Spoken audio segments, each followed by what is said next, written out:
Hello everyone and welcome to Facts Only. Today we continue our reading from where we stopped in the last video. So let's begin.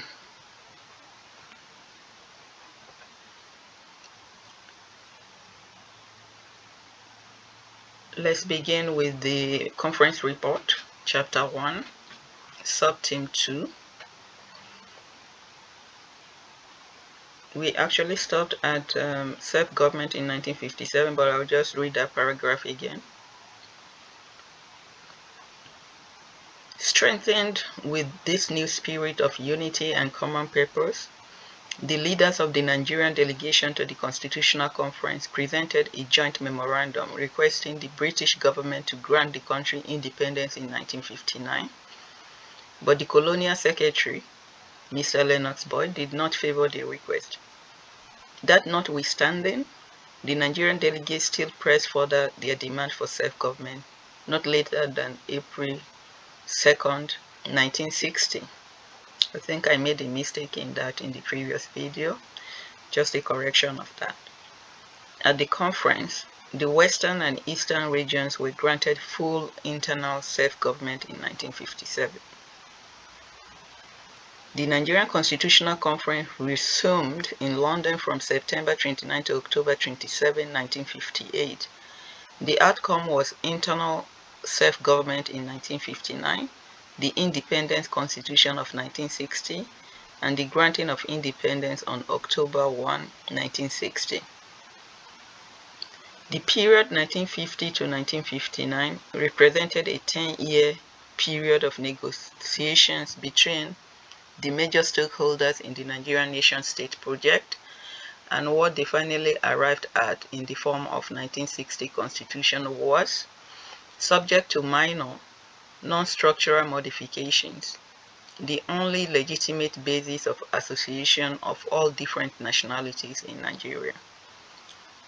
The fears of the minority in an unbalanced federal structure and the creation of more regions were the issues that could not be resolved during the constitutional conferences before the attainment of independence in 1960.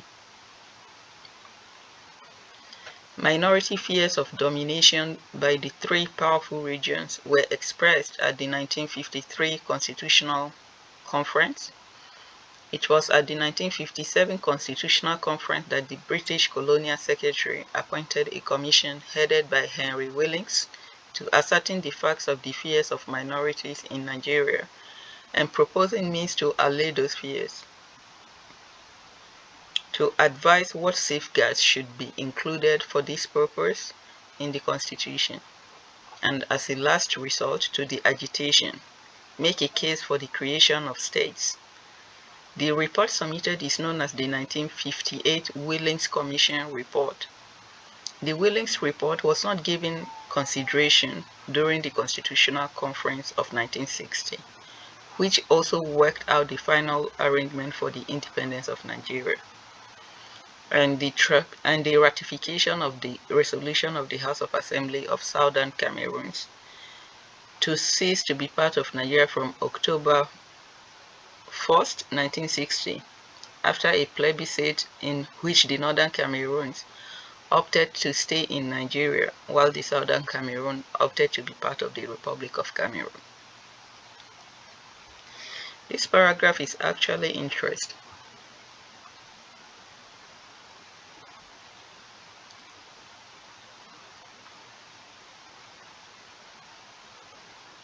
I mean, imagine now that Northern Cameroon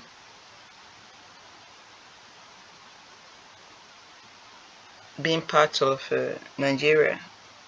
One wonders what kind of agitation they too would have been agitating for, right?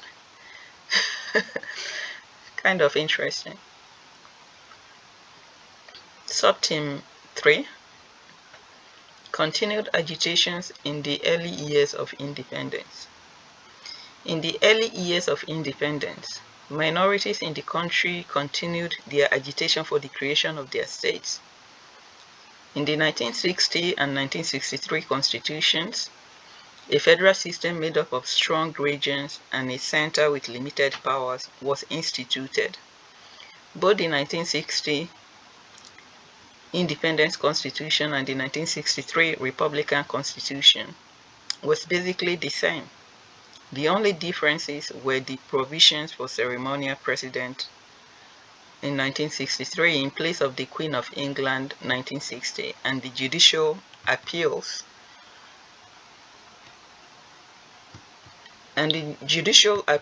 system, which terminated with the Supreme Court 1963 rather than the Judicial Committee of the British Privy Council 1960. With this constitutional arrangement, distinct features, especially the republican status of Nigeria, emerged.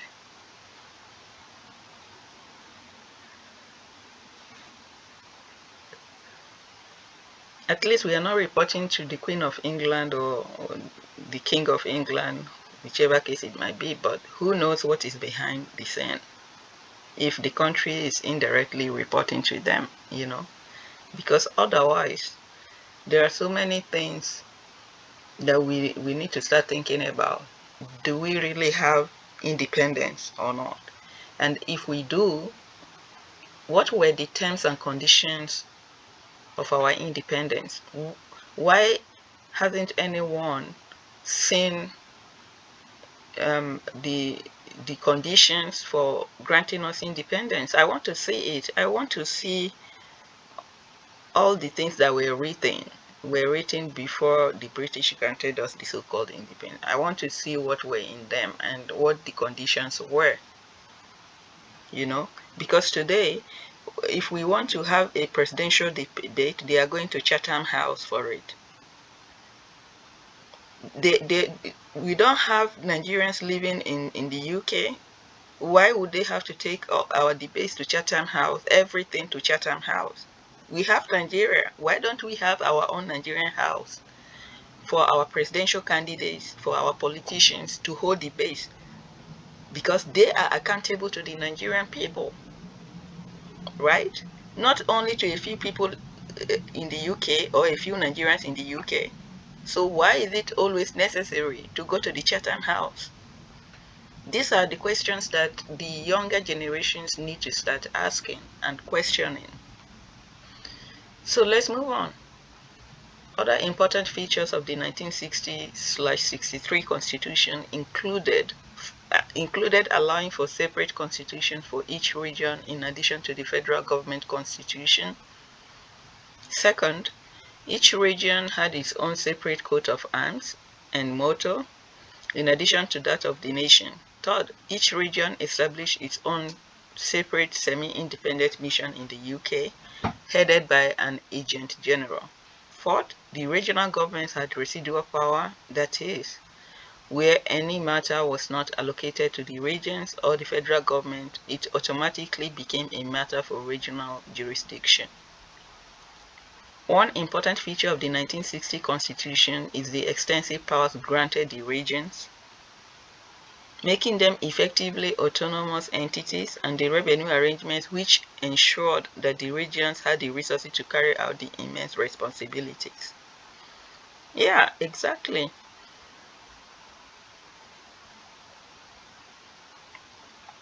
Compared to what we have nowadays.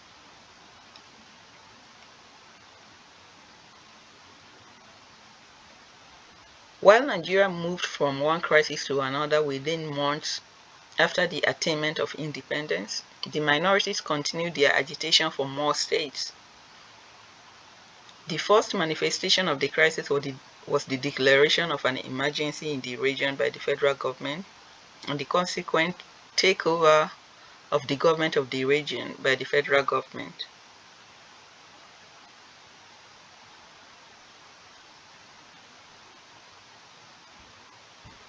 This was a seminal event. On August 9, 1963, the Midwest region was created by constitutional means through a referendum, and this led to a stronger agitation for minority rights. Before 1960, about 9 to 15 demands for state creation were expressed, including a Yoruba Central State, Ondo Central State, and Midwest from the western region, Cross River Ogoja River states from the eastern region, and Middle Belt state from the northern region. No other state apart from the Midwest region was created before the collapse of the Fourth Republic in January 1966. So crisis upon crisis, and then the First Republic collapsed in January 1966. Military regimes and the agitations for dialogue. I think that should be sub-team 4. The political process was distorted by military intervention following the bloody coup of January 15, 1966, led by Major Chukwuma Kaduna Nzeogwu and a group of majors, which overthrew the government of the Prime Minister Sir Abubakar Tafawa Balewa and ushered in the military regime of General Johnson Thomas Umunakwe Aguiyi-Ironsi. I know that some people dispute the fact that it was the coup was not led by Chukwuma Kaduna Nzeogwu, because every time Nigeria is hurting, people go back to all these historical events and start dragging here and there. The people who were part of the coup can only be the one to come out clearly and say the truth. But I'm surprised here that only one person is mentioned, and the so-called group of majors were not listed. For me, I think it is very important for them to have listed their names in this document. If you are able to list one person's name, then you should be able to list the rest of the so-called group of majors that also participated in it, so that we all know how diverse the coup was, instead of trying to make it a kind of a specific tribe that orchestrated the coup. That's just my own opinion.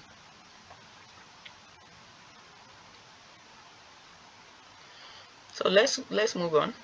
In July of the same year, a counter-coup ushered in the military regime of Lieutenant Colonel Yakubu Gowon. The Gowon regime, which, after prosecuting a bitter civil war from 1967 to 1970, failed to return the country to constitutional rule after a series of promises to that effect, was overthrown in July 1975. The General Murtala/Obasanjo regime that took over from Gowon convened Constitutional Drafting Committee and Constituent Assembly, which returned the country to democratic rule. In October 1979, the Second Republic was inaugurated but was overthrown in a coup in December 1983 that ushered in the military regime of General Muhammadu Buhari. In August 1985, the regime was overthrown in a military coup that brought in the military regime of General Ibrahim Badamaasi Babangida, whose transition to civil rule failed, leading to what many see as a political contraption, where a civilian unelected interim national government, ING, led by Chief Ernest Shonekan, was instituted on August 27, 1993. The ING was overthrown on November 18, 1993, thus paving the way for the military regime of General Sani Abacha, whose sudden death in June 1998 ushered in the regime of General Abdulsalam Abubakar that handed over power to a civilian government on May 29, 1999. A lot happened, just reading this paragraph. The time that Nigeria should have taken to be evolving and developing and integrating all the diverse groups into the nation, into the building of our nation. A all of this time was lost on coup and counter coup and civil war and all that. And it's just such a shame. It's just such a shame, right? That fast forward, we are still trapped in this non-entity, in this issue, backward issues of tribalism, and there is any such thing, religion, religionism, right? If there is any such word, um, that we are still yet to understand that the world is beyond all this push and pull along these lines that we are doing. You know, what we are doing is just preparing the ground for an eventual invasion of our region tomorrow. It may not be in our generation, it may not even be in the next generations. But if we continue like this and continue on this path of living this kind of life for the next generations, then eventually they could become colonized as well, because we haven't really had any blueprint for our emancipation, for our development. We are still trapped in all this push and pull along tribal and religious lines. We need to start enjoying life. Look around the world. You know, why do you think that people don't respect us? I mean, when I mean us, I mean as Africans, Why do you think so? Because they see that you have all the resources but unable to channel those resources for the betterment of your own people. I mean, who respects people like that? Very few people would respect people like that. And it's only people who cannot see beyond their noses, right? That will tell such people, oh, you are doing great. Or people who have something to gain from you, seeing you that you are doing very bad, but continue to tell you that you are doing great. We need to start telling ourselves the truth, right? We need to start understanding why we are in the situation we are in, and who are the people collaborating with some external forces to make us be in the situation that we are in. Because it's only when we begin to educate ourselves and have this kind of understanding that the world is not just about, oh, everyone has their own country, nobody has any interest in you as a country. Meanwhile, a lot of people see you as a threat that your country should develop, right? Because it might have a lot of implications for them if your country should develop, and then you no longer depend on them, right? So we need to start reading and understanding some of this geopolitics that's going on in the world, and understand our place. So let's forge ahead. During the military regimes, Nigerians agitated for a return to democratic rule, as the years of military regimes also stirred controversy about military intervention. The reasons for military intervention may be varied, but the agitations for constitutional conferences throughout the years of military rule was based on the fact that politics is and needs to be separated from the military, which is considered to be a political institution. This view derives from the duties and roles of the professional soldier as subordinate to and subject to civil authority and control. Do we have that now in Nigeria? In short, I think even Nigerian politicians fear the military more than they fear the citizens that put them there, right? We are so used to the military on our roads everywhere that it has become normal. And it is not normal, you know. We are not in a state of war.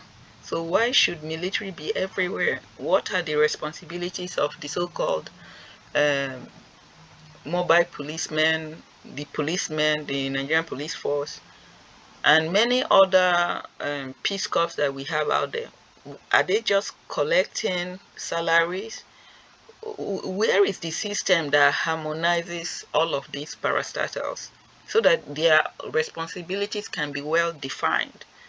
What everyone needs to do, you know, in their respective states that they are posted. We don't have that. Every time we have seen situation where the Nigerian police is in fight with the military, right? The army. I mean, it can only happen in our country, you know, because a lot of people don't know their responsibilities. A lot of people don't actually understand what it means to hold the position they are holding. You know, they think that they are doing us a favor to be in that position, right? And when the foundation is faulty from the beginning, this is what you get. We need to go back to the foundation and lay it very well, just for the benefits of the next generations, you know, for the benefit of the next generations. If we continue to repaint our houses under faulty foundations, eventually it will collapse. Eventually it will collapse. It doesn't matter how much decoration you put on it, but if you have a shaky foundation, the house will collapse. Okay, that is the truth. In response to the agitation for a national dialogue following the events of 1966, the military leadership of General Gowon summoned an ad hoc constitutional conference in August 1966 to discuss the future political development of the country. The summoning of the conference attracted extensive discussions in regional consultative committees, leaders of thought conferences, the universities, and the media. The technical character of the problems that were dealt with made the political discussions a well-organized national debate that focused on a number of issues. 4 issues stood out in sharp contrast during the discussions. First was the issue of creating more states, arising directly from the problem of structural imbalance in the federation. Second, the form and unit of association within the federation was also hotly debated. Third, the composition of the central authority equally exercised the leaders of thought nationwide. Fourth was the issue of secession.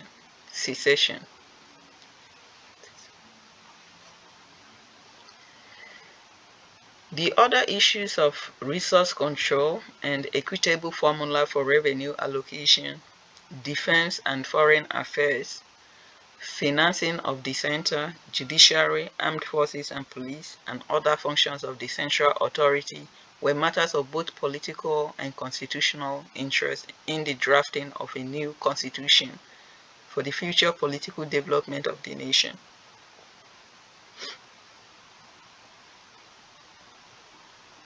The crucial question involved in the debate was the survival of the nation as a single entity, and the extent to which the constituent parts may contribute to the government of the whole. The peculiar problem of the post-January 1966 events had threatened the dissolution and collapse of the nation-state project. The debate was therefore designed by the military regime of Gowon to involve the public in discussing the federal issue as a means of furthering the preservation of the Nigerian nation-state. 2 developments in the post-January 1966 events influenced the summoning of an ad hoc constitutional conference. First of all, in the aftermath of the January 15, 1966 bloody military coup, General Aguiyi Ironsi abolished the federal structure and regional governments by promulgating the Unification Decree 34 of May 1966. With this decree, Nigeria ceased to be a federation and was grouped into a number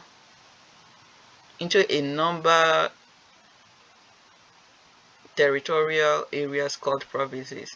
I think they wanted to write into a number of territorial areas called provinces, which led to the emergence of a unitary state.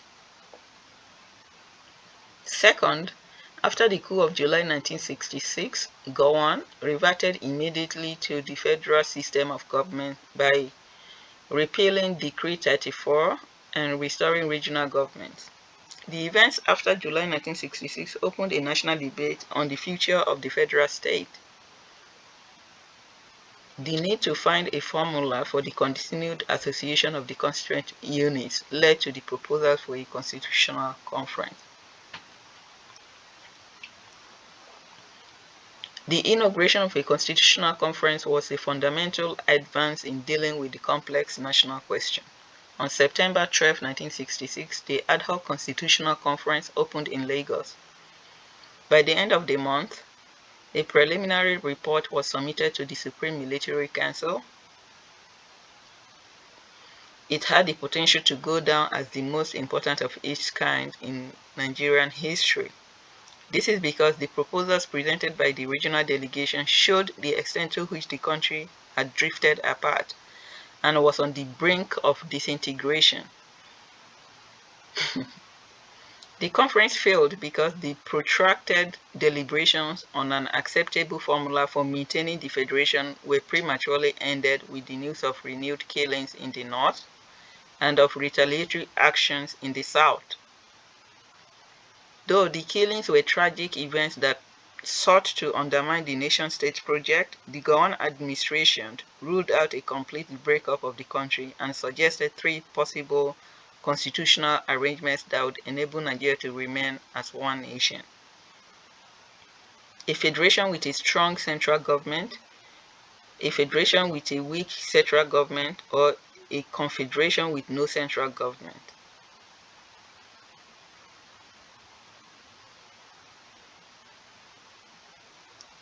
I think we should have gone for a federation with no central government, because right now the resource is concentrated in a few people's hand, right? We have now a federation with a strong central government, and everybody else relies on the central government to provide for they just go there to cash whatever they need to cash from our collective resources, and then they spend it on themselves, loot it, spend it on their family, enjoy themselves, while the people that they govern in their various states are suffering, are in abject poverty, and nobody can stand up to hold them accountable.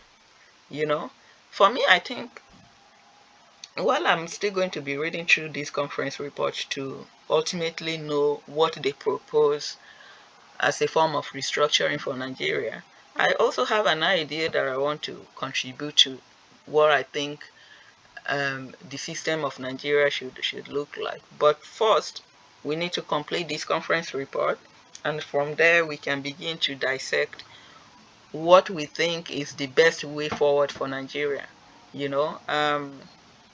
I'm not you can hear from my voice, I'm still you can consider me as still within the youthful age.